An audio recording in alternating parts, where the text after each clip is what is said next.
Morning, you lot. How's it going? It's a bloody brilliant day out there today. I tell you what, for the morning, it's, really, really good. Let's, I've been having a look at this to make sure the clutch was alright. I'm going to put it back together at some point today. Don't know when, but I've still got to fully mend my microphone and all that kind of stuff, so I might go and have a look at that.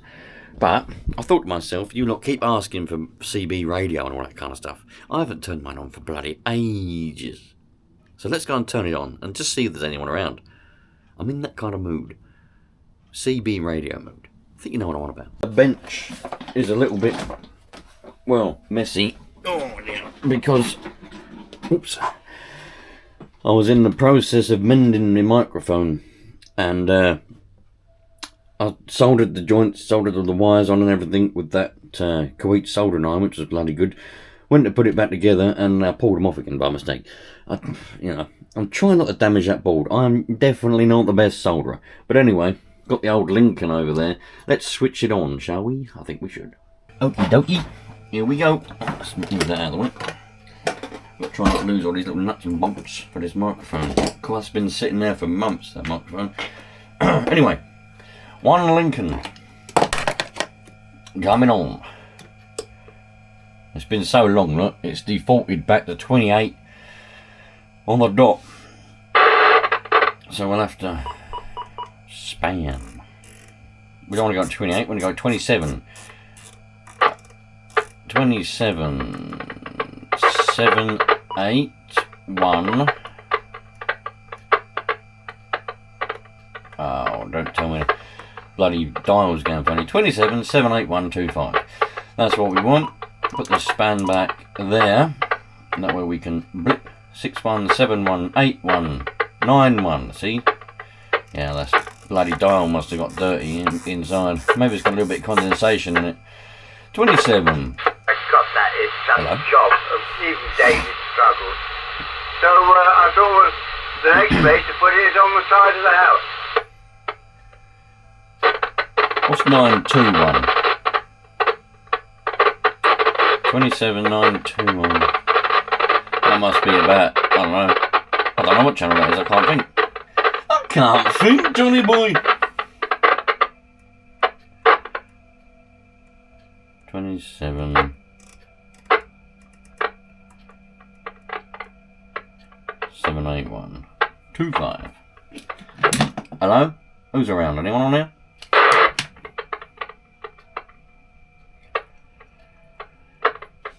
Hello, hello? Anyone about? No one on this one. Hello, hello, hello? Anybody around?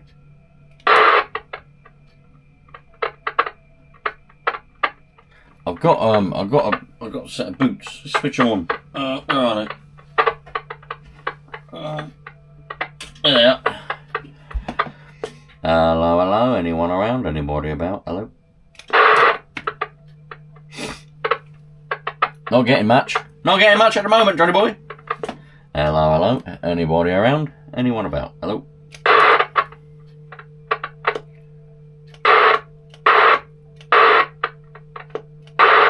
Oh dear.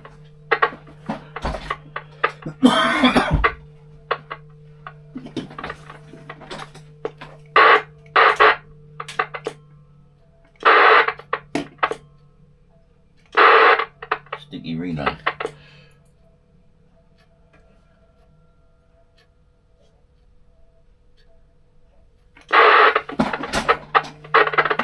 Sticky relay on the burners. Hello, hello, anyone around? Anybody about? Hello? Oh, bloody hell. Don't get a lot of people around here. Let's, what was that other person on? 9, 27, 9. Oh, this film goes. Ah.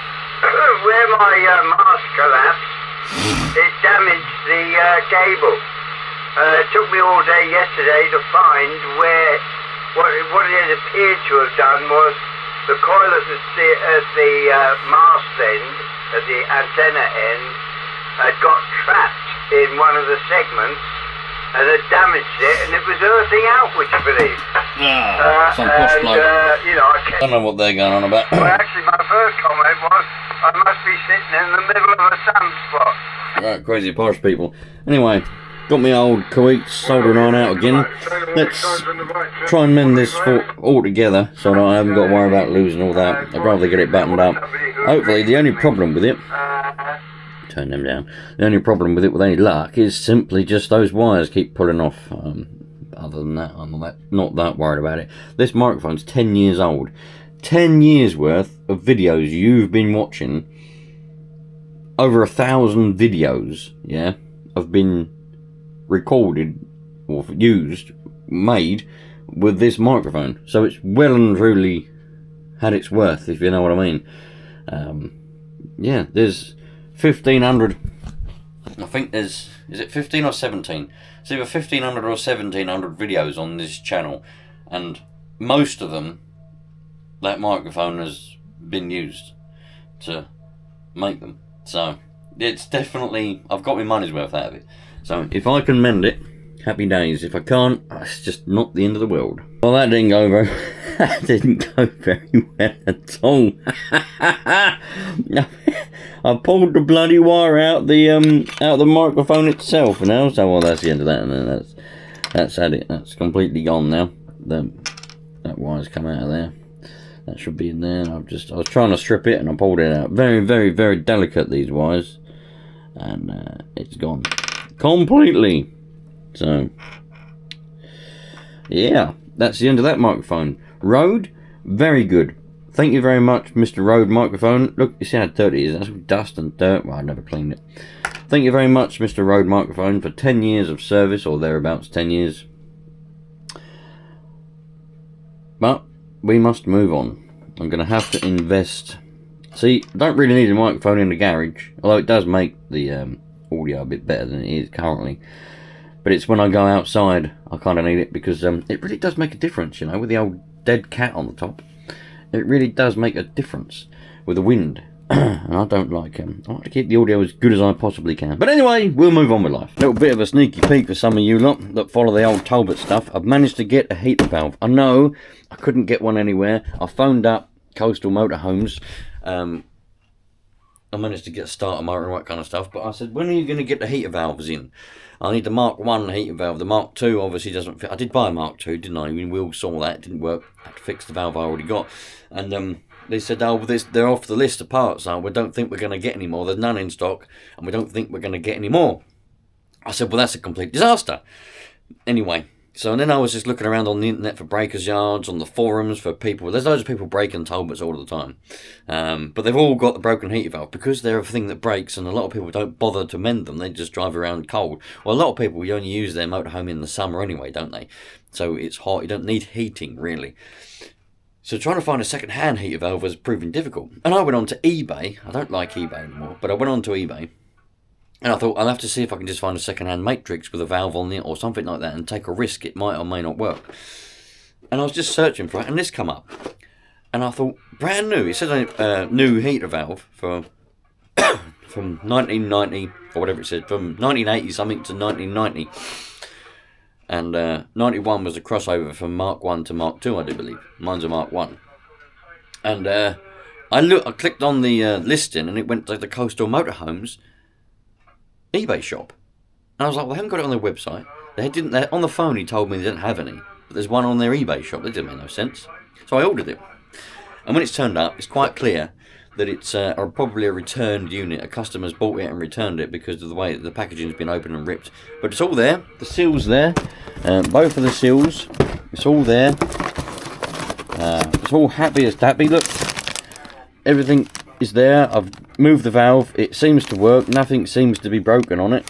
So, you can see where the customer that must have returned it just ripped the... Instead of opening up the little seal, they ripped the bag. But anyway... It must be a return. Hopefully it's not returned because it's broken. Hopefully it's just returned because somebody bought the wrong one. They wanted the Mark II, but they bought the Mark 1. Anyway, it doesn't matter. I've got one now. So, in a few weeks' time, I'm going to be changing that heater valve over again. And hopefully, this time, we'll have working heating. And I'll just look after it, move it now and again, and it'll work. Because the reason why the valves always break is because people don't use the heating. They don't go from hot to cold often enough. And what happens is, with I think my one was different. I think someone put stop leak in the antifreeze in the radiator because there was a leak somewhere, and it blocked it up, and then somebody's tried to move the heat in, and it's just snapped the top of the valve off. But what happens is, it's not just on Talbots. It's common on many cars, plant machinery, all kinds of stuff. If you don't use your heating, hot and cold, whatever position it's in, it just kind of seizes up there. It kind of gets stuck there. And then when you do go to move it, a lot of people just go, what I want, you know, cold, hot. It snaps the valve. And that's that. That's what commonly happens on a lot of cars. So all you got to do now and again, often just use the heating, you know what I mean? Put it hot and cold, just to keep the valve moving. A lot of you are going to say, no you don't, but trust me, bloody, I can't explain it any clearer than that. Little jobs today, look, that's petrol tank, bloody deck chair fell over. That's the petrol tank for this petrol buggy. Got the piston stopped in there, didn't remember to take that out. But that's the petrol tank for it. And what they've done, the first generations of that buggy, they didn't have this little heat thing, and the exhaust was melting the hole in the bottom of the petrol tank, and all the petrol was coming out. So they redesigned it, and all they've done was put this, I don't know what it is, probably asbestos or something, they put that on it, but they hot glued it on. So obviously that meant the heat from the exhaust melted the glue and it fell off. So I've got this, I need to clean that up, look, it's all run out. But it's supposed to be heat resistant super glue, so I've glued it back on there again, and I'll have to clean that up. Oh, that's easy to do. Look. Just peel that off. Oh, it's still wet. Oh dear, I have to clean my thumb down and stuff. Look. Anyway, that's a bit better. So that's supposed to be heat resistant, so we'll see. I mean, it's not going to get that hot, is it? I mean, how hot is that exhaust going to get there? Probably a few hundred degrees, you know, if that, I don't know, I'm no exhaust expert, but there we go, that'll go back together at some point. I'm just about to set things up, because I've got a whole series for beginners. Look at my hood. I've got a whole series on my other channel for Nitro RC cars for beginners. I go through everything that I can think to go through that a beginner gets stuck at, because I always get people commenting and asking, PMing me and all this. Can't do this because a lot of people don't have any patience when it comes to Nitro RC. So I've got a whole series, and I'm just in the middle. I'm just about to set up on the bench here, when I've cleaned it a little bit, a video on everything from the beginning to the end, like a mini shrunk down buy an RC car, what you need to do to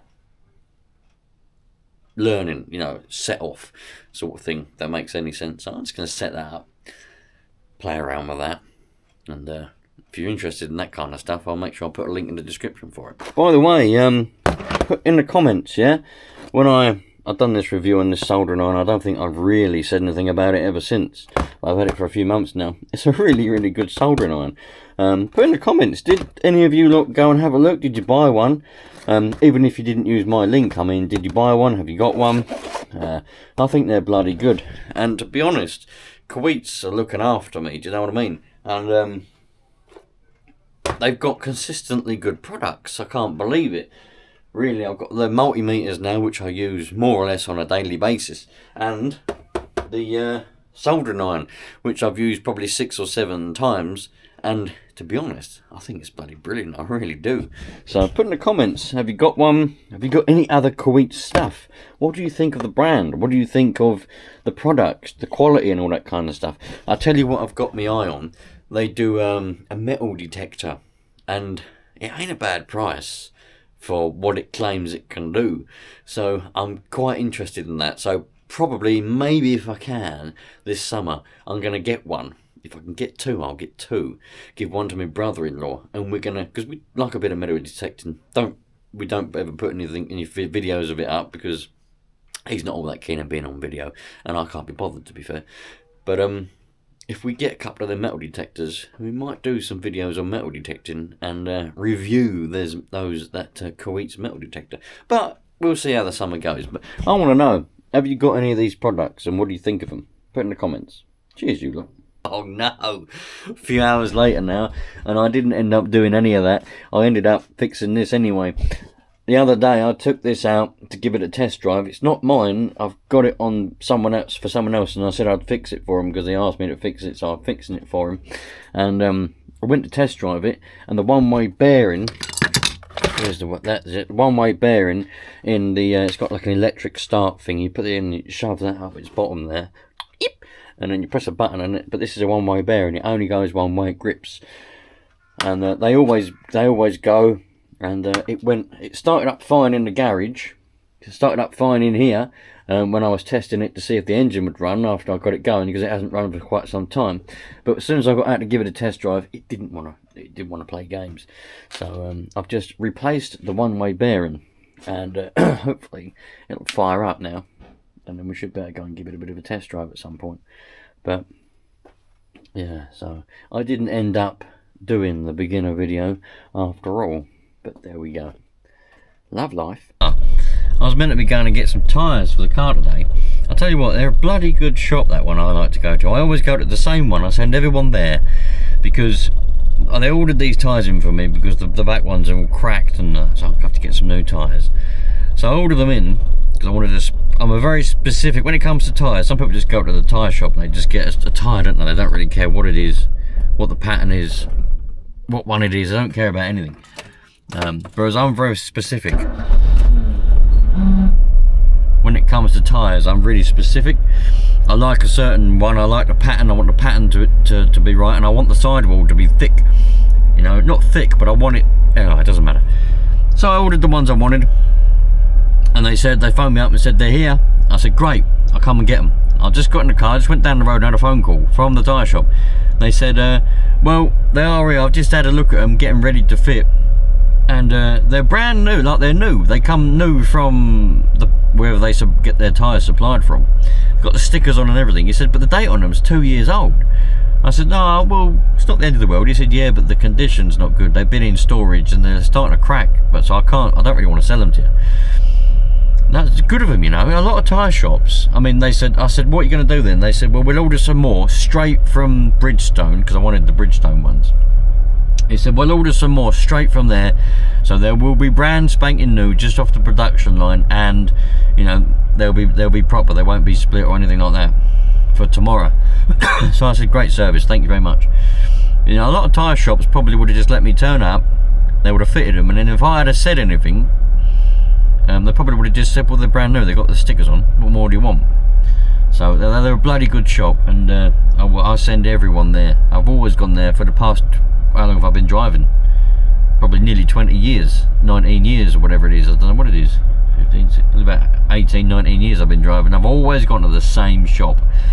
Apart from once, a couple of times I went to get some part warns. I went to a different shop and got some part warns. Bad experience because, well, they didn't even check the tyres over. And it wasn't until I got home I realised it had bulges all over them. So I thought I'd come play around with this. Now sometimes, not always, but sometimes, the indicator, yeah, stop now, see, listen. It gets stuck. It gets stuck.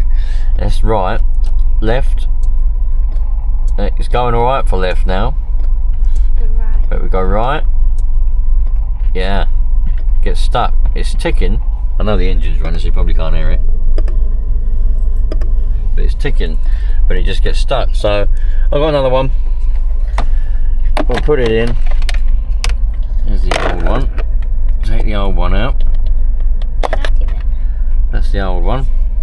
And the new one, you got to line the pins up and put it in. Make sure they're lined up properly.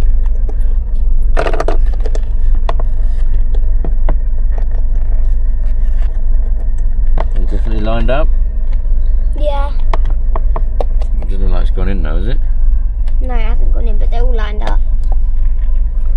Can't see. Do you want me to film? There we go. Alright. Now let's see. Oh dear. That can't be the right relay then, can it? Because that's not right. Huh. That's obviously the wrong relay. I thought that was the right relay. 12 volts, max 48 watts, 21 times 2 from. Oh, bloody blimey.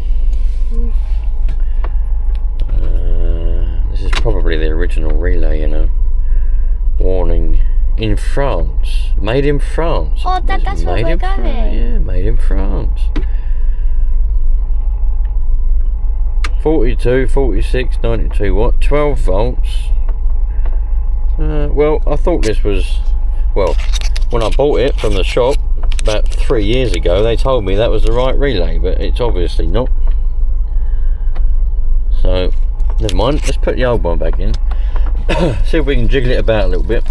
Jiggle it about, because what happens is, in there, it gets a bit stiff. There's like little bits of grease and that in there, because there's actual switches in there. And the grease gets a bit stiff, and that's why they get stuck sometimes. Make sure the pins are lined up. It looks like they are. Yeah? Is it gone all the way home? There we go. Now let's try. Right? Oh, still doing it.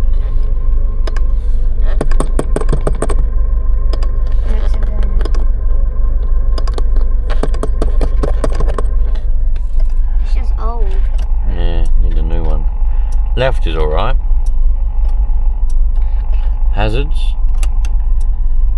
See, hazards work alright. It's only right. It's just the right hand one. It don't wanna work, does it?